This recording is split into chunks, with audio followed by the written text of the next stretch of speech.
telling you about Infinita. So we're often described as a layer 2 to Prospera's L1, right? So is the governance platform, and we're building on top of that governance platform, right? So Prospera's building a city, we're building a district. Prospera's focusing on the general governance layer, we're focusing on biotech. Right? So Prospera's building an alternative to a traditional government, we're building basically an alternative to the FDA. Right? That's what we're going to talk about. So why do we do this? We want to live to be 50 years old. Well, not entirely, it's not what I said, it's actually what this guy said. Some of you may recognize this man. This is a very famous artist by the name of Keith Haring, who died at the age of 31 from HIV. Now, this was his last painting called the Unfinished Painting, a sad reminder of the tragedy of a life lost prematurely and all his talents and creativity with him.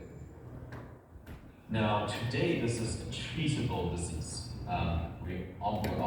We're close to having solved it. And some argue that even in the 80s it was treatable. In fact, there were drugs widely available that were treating HIV patients that were available in many countries. The movie Dallas Buyers Club depicts that. And there was a real shake-up of the FDA and people demonstrating in front of its doors saying, "You're letting me die here. There's options available. At least I want to be able to try." And this is a real problem. So this was a rare example of the seen human cost, but it's much harder to see the unseen or hidden cost of what we often call an invisible graveyard. People that die from seemingly natural causes, but they actually die because drug development is slowed down.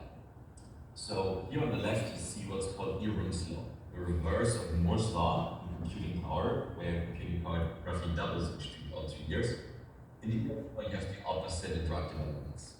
So the number of drugs developed per billion R&D spent went from more than 100 down to less than 1, which is crazy if you think about it, because that's despite all the advancements in technology, such as the Human Genome Project or computational biology. And recently you may have read about the case of the dog owner who developed at $1,000 a cancer RNA vaccine to save his dog.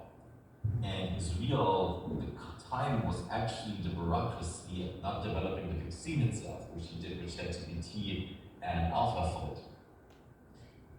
Now, this is a big problem, right? Because despite having all this technology, we might have shot the industry over, pushed it over the edge below profitability. And that means it won't get more funding. And we're already seeing funding decline and trials move to China as a result. So China is a really interesting example. It has managed within 10 years to rise from 0% market share to almost 30% in pharma licensing. And they did it with deregulation. So we want to kind of create an alternative to China in that regard and turn this into this.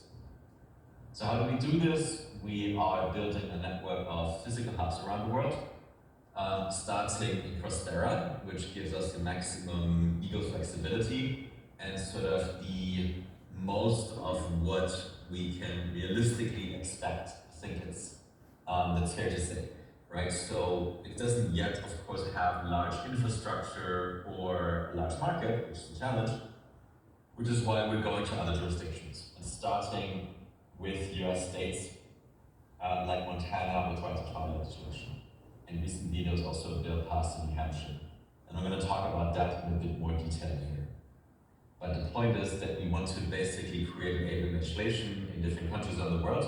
And we're kind of the private FDA layer that oversees and approves treatments and allows data collection and clinical trials much faster than the current system. So we started in Prospera kind of as a pop-up city, as a movement to make death optional. And this is what created a bunch of startups here. The main success case is MiniCircle, permanently featured in the Brian Johnson documentary. Unlimited Bio, which recently treated the Kardashians in a Mexican stem cell clinic, or also Tim Draper, which recorded a Meet the Drapers episode here, where you typically have 4 contestants and only one reaches the final stages. Sometimes Tim Draper feels in a good mood and lets 2 of the 4 contestants pass to the final stages. In Prospera, for the first time, he let all 4 contestants move to the final stages, which has never been in the history of 10 seasons of the show. So this is just kind of a taste of what's possible. Like MiniCircle is able to do phase 1 trials with a cost by 80 or 90 to 95% lower, depending what you compare it with, and they're able to make millions in revenue from medical tourism. So we have built the first ecosystem here, and Circle and Limited Bio are the best examples, and there is also, as a result, an ecosystem of investors that want to see more. So if you're doing a startup, particularly in biotech and healthcare, but we also have a very strong crypto angle of focus, then I think it's a really good idea to become part of the Infinita community and check out Prospera. So there's options to do things offline, especially when you're in biotech, jurisdiction.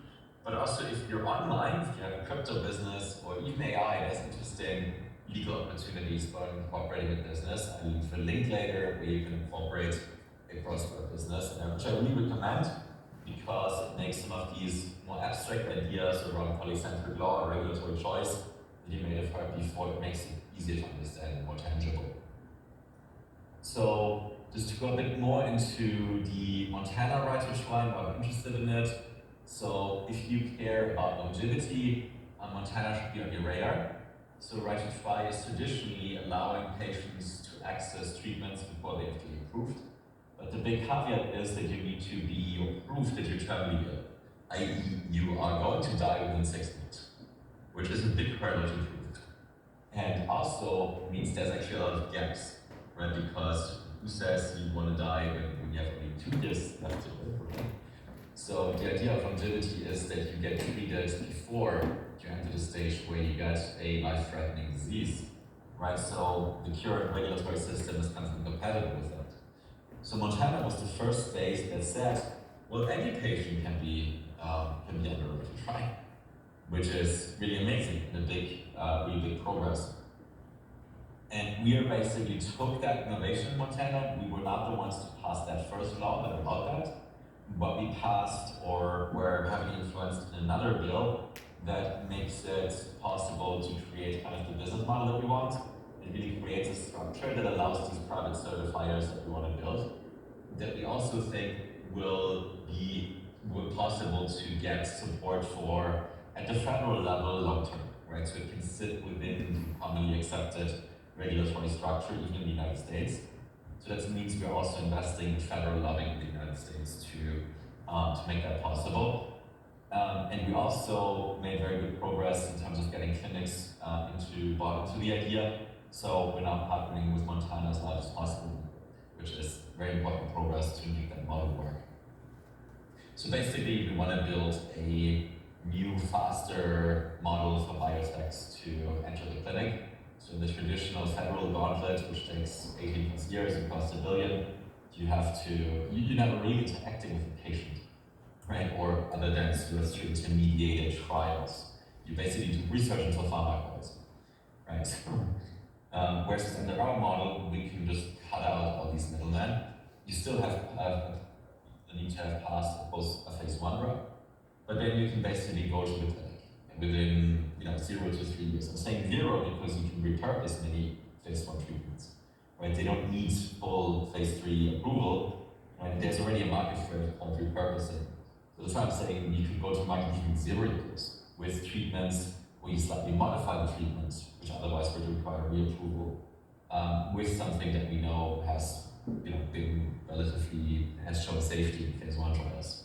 And we call that World American Federalism 2.0, like the US model that envisioned allowed for this federalism under the 10th Amendment, which unfortunately has been largely superseded by the administrative and regulatory state.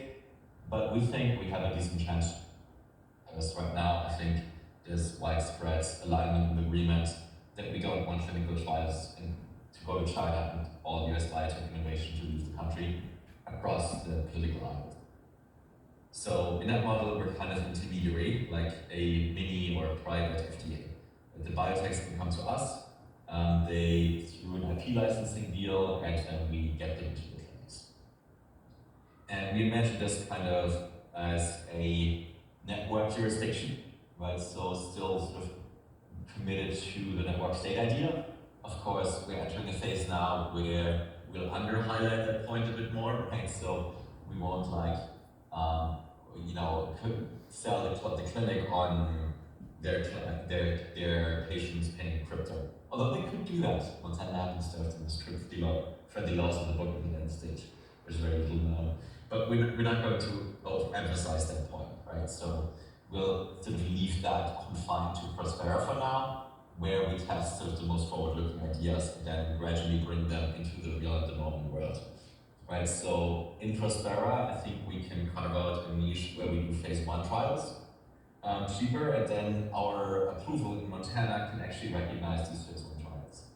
Right, and the big upside for biotech is the FDA approval. Right, so we're designing this approval process in a way that the FDA could theoretically still accept it.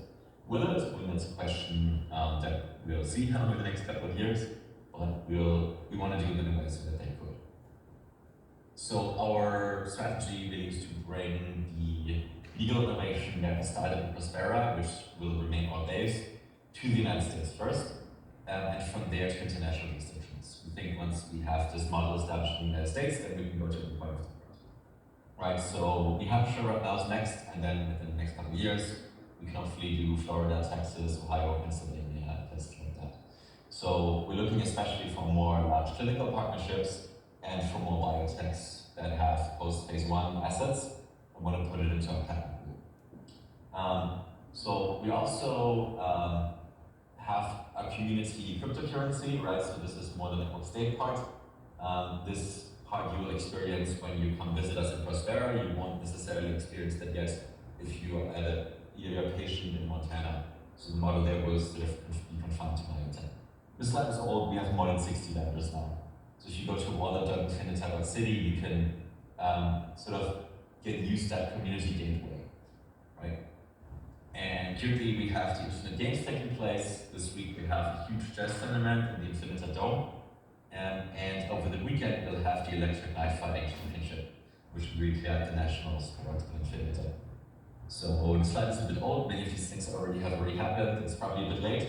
But if you're spontaneous, next week is probably the most exciting time to be in Prospera for the foreseeable future. Probably this year. We're trying to get things together like that all the time. But next week really is, we have major VIPs. We have Steve Branji coming, the founder of GitLab. We have Tim Urban coming, the great Y guy. We have a super packed demo day. So if you're spontaneous, I highly recommend, this is probably the best time to be in Prospera, is next week. That's it from my side. We're Infinita, the city that never dies. Happy to answer any questions or talk about anything you'd like to. Yeah, I have a question. How many genetically modified humans are currently in Infinita and Prospera? Hard to say. Probably a couple of dozen. There's definitely a couple of hundred around the world that have done the mini circle unlimited biotreatments. Although when you say genetically modified, these changes are typically not permanent. Right, so the unlimited biotreatment has a very low amount of time in which there's actually a genetic kind of change or activation. But what it does is increases your blood capillaries, so it increases muscle oxygenation, which can lead to skin rejuvenation, hair loss treatment, and things like that. So, which is good, right? So genetic changes are very dangerous.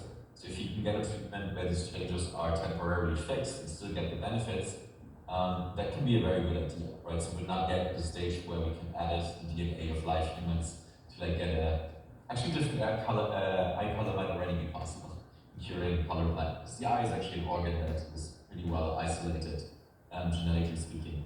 But we can't like change your height with your IQ yet. Some people working on that, but that's not where we're at yet. Mm-hmm. Any questions from the audience?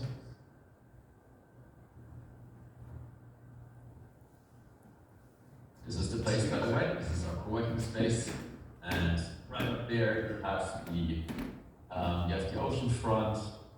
the meta building, you have the tropics, and the jungle right there.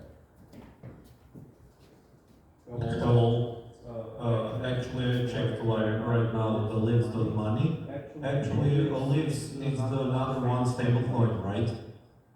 Yeah, it's basically a stable coin, right? So we call it a community currency because the goal is not to compete with USDC or Tether in terms of like trading or whatever. But our goal really is to it's like the currency of our community. It allows us to adopt to onboard vendors, right? And it allows us to capture some of the value that we're creating, right? So we get referrals and commissions from vendors, and we're also rewarding users, our community that contribute, right? So if you do transactions here, you get what's called hive points. These are reward loyalty points. Same as when you do certain actions that contribute to the community. Okay, thank you, Nicholas, for the presentation. We are going to move on. Great. Thanks, everyone. Bye-bye.